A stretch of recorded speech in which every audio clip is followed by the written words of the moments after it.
አረ ከዚህ ሰውዬ አናቱ ረዱ። እምቢ ሲባል መከራ፣ እሺ ሲባል መከራ። ቆይ ምንድነው የምትፈልጉት? መደረብ ምናምን ግን አይቻልም። እናቴ ኧረ አንተ የፕሮፌሽናል ውድድር እኮ ነው። በፕሮፌሽናል ወይ ነው መሆን ያለበት። እኔ ግን ይኸው ያለ ብር ነው የገባሁት። ለእርሶ መኪና አይደለም እንደው ሌላም ይገባውታል። በእውነት እግዚአብሔር ያክብርልኝ። የኢትዮጵያን ሕዝብ እግዚአብሔር እንቅፋት አይንካው፣ ሌላ እንቅፋት አይንካው። አሁን የሚጠብቅልኝ እግዚአብሔር። ድሮ ሁሉም ሰው አጽያተኛ ነው ሲባል ነበር የምንሰማው። እግዚአብሔር ይመስገን አሁን በአዎንታ በርሲሳ ምክንያት ሁሉም ሰው ወንጀለኛ ነው እየተባለ ይመስላል። ወንድሜ ለፐርፐስ ብላክ ቤት አስተዋውቃል የሚለው መረጃ ከየት አመጣው?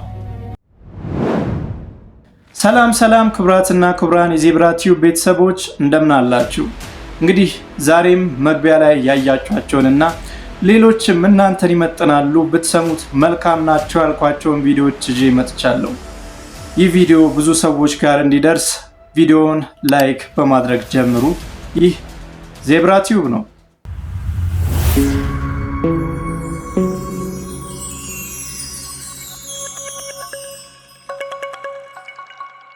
ልፈርም ስም ምናምን እጽፋለሁ። አይ ዝም ብለህ ፈርም እዛ ጋር ክፍተቱ ቦታ ላይ አንዴ ማዘርጋ አስደውል። አረ ፈርም ትደውላለህ፣ ችግር የለውም እኮ። አይ አንዴ ልሰናበታትና አረ ምንም ይሄ ፈርመህ እንደውላለን፣ ችግር የለውም ፈርም። መች ነው ግን የሚሆነው? ከአንድ ወር በኋላ ነው እና ሰው በቅርቡ ከረመዳን በኋላ ቢሆን አይሻልም? ጾምን ምናምን። አረ አንተ ችግር የለውም ምንም ከፈጣሪም ጋር ምናምን ታርቀን ምንም የሚመጣ ነገር የለም እኮ ፈርምና ችግር የለውም።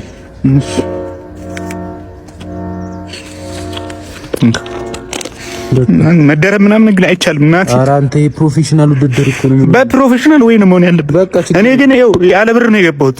ችግር የለውም እሳት ትበላለህ። አረ ከዚህ ሰውዬ አናቱ ረዱ። ወይ ጉድ! እምቢ ሲባል መከራ፣ እሺ ሲባል መከራ።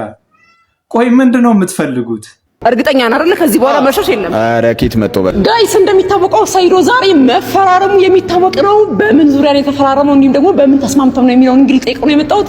ሰይዶ በምን ተስማምታችሁ ነው የተፈራረምከው? እንደተባለው 10 ሚሊዮን ብሩ ተፈቅዶልን ነው ወይስ ደግሞ እንዴት ነው? እኛ የተፈራረምኩት ለማርሻል አርት ክብር፣ በይበልጥ ደግሞ ለአገር ገጽታ ነው። እኔ ካዘጋጆቹና ከሌሎች አካሎች እንደሰማሁት ከዚህ በፊት የተደረገው ውድድር የተወሰነ ፐርሰንት አከል የዓለም ሰዎችን ትኩረት ስበዋል። ስለዚህ ይሄ ነገር ለቱሪዝም፣ ለሀገር ግንባታ፣ ለሀገር ገጽታ ግንባታ በጣም ወሳኝ ስለሆነ ዓለም ትኩረት አሁን ደግሞ እኔ በጣም በቃ እኔ በመግባቴ ሙሉ ዓለም ትኩረት ተሰጥቶታል። ስለዚህ የውድድር ለማየት በጣም ብዙ ቱሪስት ይመጣል ማለት ብዙ ለዓለም አይን እንቀርባለን ማለት ነው ውድድር በማዘጋጀታችን ማለት ነው። ኖት ኦንሊ አሜሪካ ሳይሆን ኢትዮጵያ የሚክስድ ማርሻል አርት ውድድር የሚካሄድባት ትልቅ ሀገር ነች። ስፔሻሊ አዲስ አበባ ትልቅ ከተማ ነች እንዲባል ፈልጌ ነው። ለዛ ነው የገባሁት እንጂ በብሩ ተስማምታ አይደለም። እኔ ብሩ በቃ ነገርኩሽ እኮ ለዚህ ነው በቃ ለክብር በቃ አገሬን ለማስጠራት አገሬ ላይ የሆነ አሻራ ለመጣል ነው ማለት ነው። ገብቶሻል? ሰምታችኋል። 10 ሚሊዮን ብሩ ተፈቅዶለት ሳይሆን ማለት ነው ለሀገር ግንባታ ሲል ነው እንግዲህ ሰይዶ የተፈራረመው።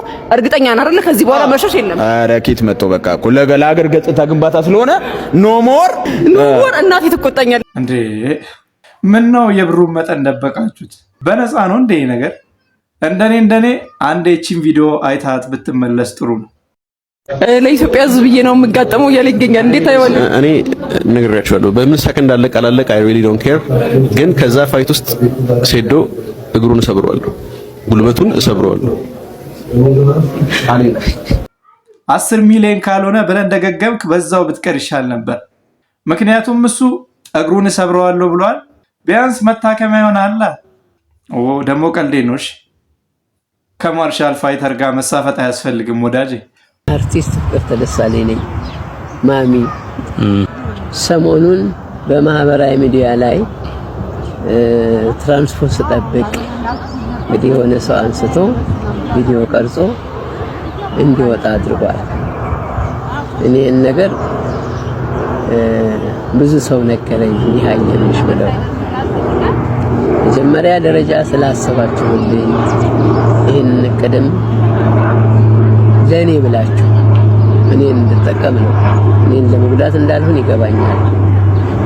እና ይሄንን ነገር ያደረጋችሁ ሰዎች እጅግ በጣም አመሰግናችኋለሁ። እግዚአብሔር ያክብርልኝ፣ እግዚአብሔር ይስጥልኝ። ግን እርግጥ ነው እንኳን መኪና ሰው አይሮፕላንም ቢኖረው ይወዳል። ግን እኔ ከህብረተሰቡ የምለይበት ምንም መንገድ የለም። እስከዛሬም ይሄን ሁሉ ስሰራ ሳገለግል የኖርኩት ከ50 ዓመት በላይ በኪነ ጥበብ ውስጥ የቆየሁት ታክሲ ሄጄ አውቶቡስ ሄጄ ነው እንጂ በመኪና አይደለም። አሁን እኔ ሀብቴ፣ ገንዘቤ፣ መኪናዬ የኢትዮጵያ ሕዝብ ነው። ከሰው በላይ ምንም የለም። ሰው ይወደኛል፣ እግዚአብሔር አደረገልኝ። የኢትዮጵያ ሕዝብ ያከብረኛል፣ ይወደኛል።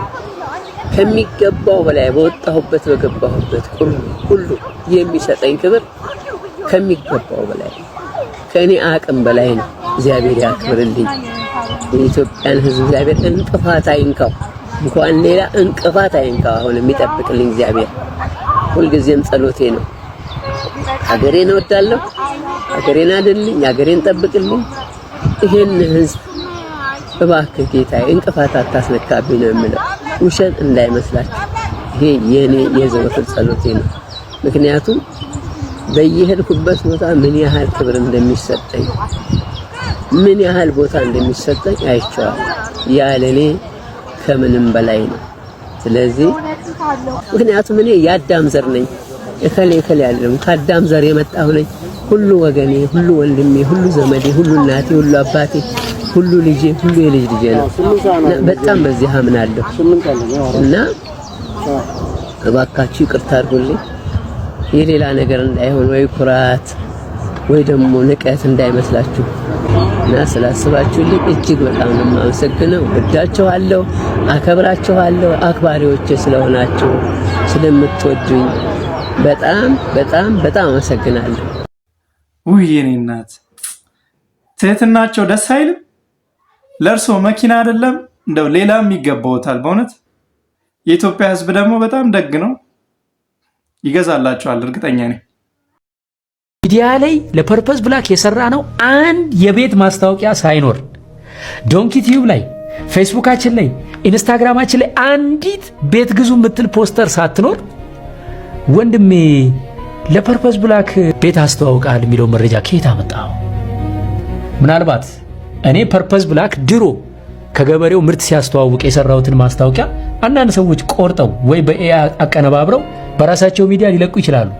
ነገር ግን በዶንኪ ቲዩብ፣ በፌስቡካችን፣ በቲክቶካችን፣ በኢንስታግራማችን በፖስተርም ሆነ በድምፅ በምስልም ሆነ በቪዲዮ አንዲት ቤት ከፐርፐዝ ብላክ ግዙ የምትል ማስታወቂያ ሳንሰራ በውል ዘመኑ አንተ በጠቀስከው ዘመን እኛ የሌላ ሪል ስቴት ቤት በይፋ ቀን ከሌሊት እየጨቀጨቀን እያስተዋወቅን ባለንበት ዘመን የፐርፐዝ ብላክን ቤት አስተዋውቃችኋል የሚል መረጃ ማን ያቀበለ? ማን ያሳሳተ? መረጃውንስ በዚህ ሰዓት ያነሳው ለምንድን ነው? አንተ ከጀርባ የጸነስከው ሐሳብ ምን እንደሆነ ፍርዱን ለእግዚአብሔርና ለሰዎች እንተዋዋለን። ሆኖም ግን የፐርፐዝ ብላክ ኢትዮጵያን ማስታወቂያ እኛ ባንሰራም ከ1000 በላይ ኢትዮጵያውያን የዘመናት ጥሪታቸውን ገብረው ዘወትር እያለቀሱ እንባቸውን እያፈሰሱ ዋጋ የከፈሉበት ጉዳይ ነውና የምለው የማስተላልፈው መልእክት አለኝ። ይሄ መልእክት በዚህ ዙሪያ ለሚሰሩ የህግ አካላት በተለይም ለፌደራል ፖሊስ በቀጥታ እንዲደርስልኝ ሁላችሁም የበኩላችሁን አስተዋጽኦ አድርጉ። መንግስት በተለይም የፐርፐዝ ብላክ ኢትዮጵያ ደንበኞች ለፐርፐዝ ብላክ ከፍለውት የታገደውን ገንዘብ በማከፋፈል የዜጎች እንባ ለተራዘመ ጊዜ እንዳይፈስ በትህትና ጠይቃለሁ። ምክንያቱም ፍትህ በተራዘመና በዘገየ ቁጥር ገንዘቡ ዋጋ እያጣ ተበዳዮች ገንዘባቸው እንኳን ቢሰጣቸው ዋጋውን አጥቷልና ምንም ልሰራበት አልችልም ብለው የእድሜ ልክ ቁስለኛ እንዳይሆኑ በተቻለ መጠን የፍርድ ቤት ጉዳዮች ተፋጥነው ለዜጎች አንጀታቸውን የሚያርስ በደላቸውን የሚክስ ፍትህ እንዲሰጣቸው በድጋሚ በትህትና ለምናለሁ። ድሮ ሁሉም ሰው ኃጢአተኛ ነው ሲባል ነበር የምንሰማው ማለት። እግዚአብሔር ይመስገን አሁን በአዎንታ በርሲሳ ምክንያት ሁሉም ሰው ወንጀለኛ እየተባለ ይመስላል። ምክንያቱም ከአንድ ባለሀብት ጋር ፎቶ ከተነሳችሁ ወይ ደግሞ አብራችሁ ምሳ ስትበሉ ከታያችሁ ይሄ ሰውዬ መረጃውን ከየት እንደሚያገኝ አይታወቅም። ባለሀብቱም አጭበርባሪ፣ እናንተም ተባባሪ የምትሆኑበት አጋጣሚ እኮ እየሰፋ ነው። ወንጀለኛ ከሆነ ማንም ይሁን ህግ መከበር አለበት። እንደው ነገሩ ስላስገረመኝ ነው እንጂ። ለማንኛውም ለእሸቱ መልስ ሌላ መልስ ሰጥቶታል ላውንታ በርሲሳ። ምንድነው ያለው? እንስማው። እሸቱ መለሰ በፐርፐዝ ብላክ ኢትዮጵያው ዶክተር ፍስሐ እሸቱ 1 ቢሊዮን ብር ይዞ ከመጥፋትና ከራሱ ከፐርፐዝ ብላክ ኢትዮጵያ ጋር በተያያዘ የተነሳበት ሮመር አስመልክቶ በገደምዳሜውም ቢሆን እየተንደፋደፈ መልስ ሰጥቷል። በመጀመሪያ ደረጃ እንደዚህ እየወጣችሁ መልስ የምትሰጡ ሰዎች በክብር አመሰግናችኋለሁ። ምክንያቱም የረሳንላችሁ የመሰላችሁ አጭበርብራችሁ ሀብታም የሆናችሁ ሰዎች እንደዚህ እየወጣችሁ መልስ የምትሰጡበት ጊዜ ስለደረሰ የምትወጡና ነገሮችን የምታብራሩ ሰዎች በግሌ አከብራለሁ፣ አመሰግናለሁ። ነገር ግን እሸቱ መለሰ ከመለሳቸው መልሶች መካከል እኔ የሰራሁት ማስታወቂያ የፐርፐዝ ብላክ ኢትዮጵያን የፋርም ሴክተሩን እንጂ የሪል ስቴቱን ሴክተር አይደለም የሚል መልስ ነው የሰጠው። ይሄ በሌላ አባባል ዶክተር ፍስሐ እሸቱ ይዘው ሄደው ብር እኮ የሪል ስቴቱን ብቻ አይደለም እኮ ሼር የገዙ ይሄ የፈረደበት የአዲስ አበባ ህዝብ አለ። ኮንሱመሩ አገራችን ሰፊ መሬት አላት። ስለዚህ እዚህ መሬት ላይ የተለያዩ ኮንሱም የሚደረጉ ነገሮችን ቲማቲም፣ ሽንኩርት ምናምን እናመርታለን የሚሉ አንዲት ቀን ማረሻ በእጃቸው ይዞ የማያውቁ እጃቸው የሚለሰልስ ሰዎች ይመጡና የግብርና ባለሙያ ይሆናሉ። የተመረቁበትም የግብርና ስራ አይደለም፣ ግብርናን ጭራሽ የማያውቁ ሰዎች ይመጡና ሽንኩርት እናመርታለን፣ በርበሬ እናመርታለን እያሉ ሼር እንድንገዙ። ይሄ አንዱ ዶክተር ፍስሐ እሸቱ ነው እንግዲህ።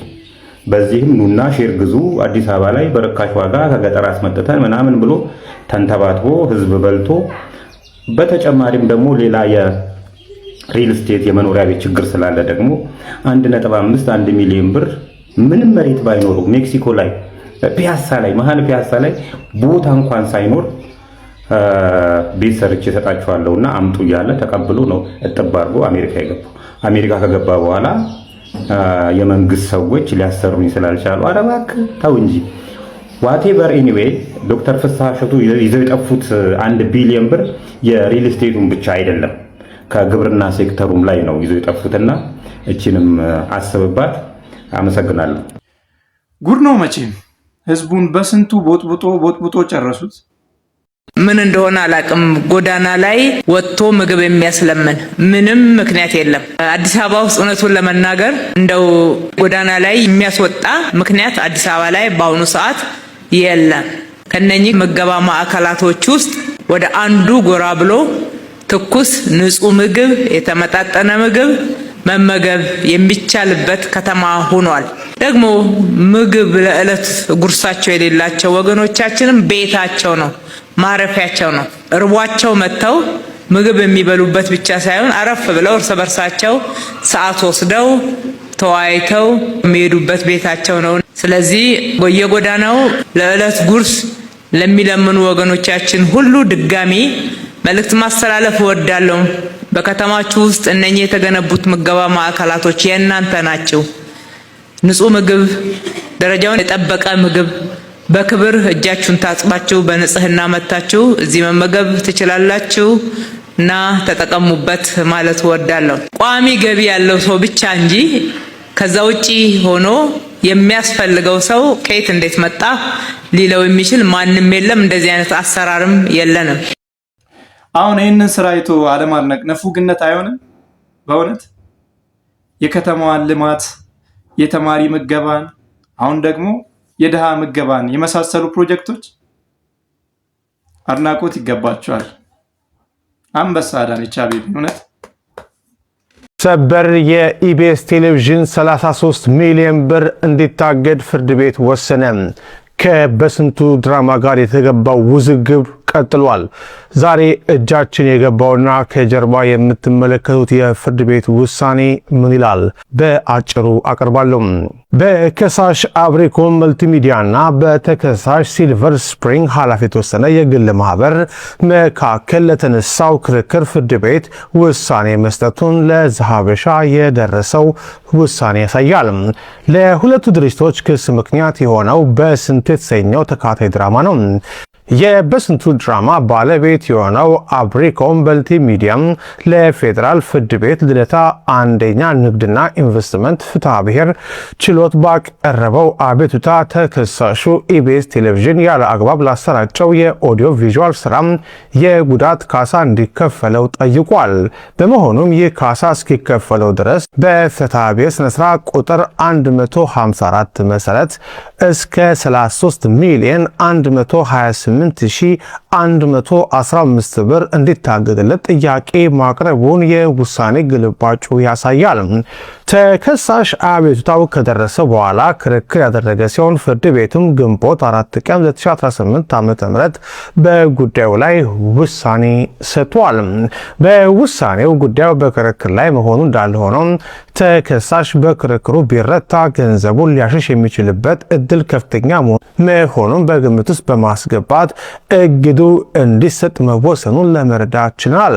ፍርድ ቤቱ ባሳለፈው ትዕዛዝም ከተከሳሽ ማለትም ከኢቢኤስ የባንክ አካውንት ላይ እስከ 33 ሚሊዮን 128,115 ብር ሳይከፈል ታግዶ እንዲቆይና ይህ ትዕዛዝም ለሁሉም ባንኮች እግዱ እንዲጻፍ ከውሳኔው ላይ የበስንቱ ጣጣ 33 ሚሊዮን ብር ዕዳ ይዞ መጣ ይላል። ያው በፊት ኢቢኤስ እና በስንቱ ድራማ ተለያይተው በስንቱ ድራማ ቻናል 1 ላይ ፕሮግራሙን ማስተላለፍ ጀምረዋል ሲባል ሰምተን ነበርና እሱን ተከትሎ ደግሞ ኢቢኤስ በስንቱ ድራማን ከሷል ሲባል እየሰማን ነበር።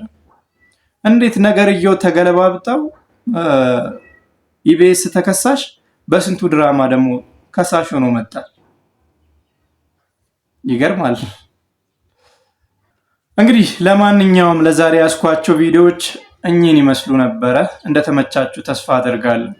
ታዲያ ከተመቻችሁ ቪዲዮውን ላይክ ማድረግ እንዳትረሱ። ለቻናላችን አዲስ ከሆናችሁ ደግሞ ሰብስክራይብ እንድታደርጉ ግብዣዬ ነው።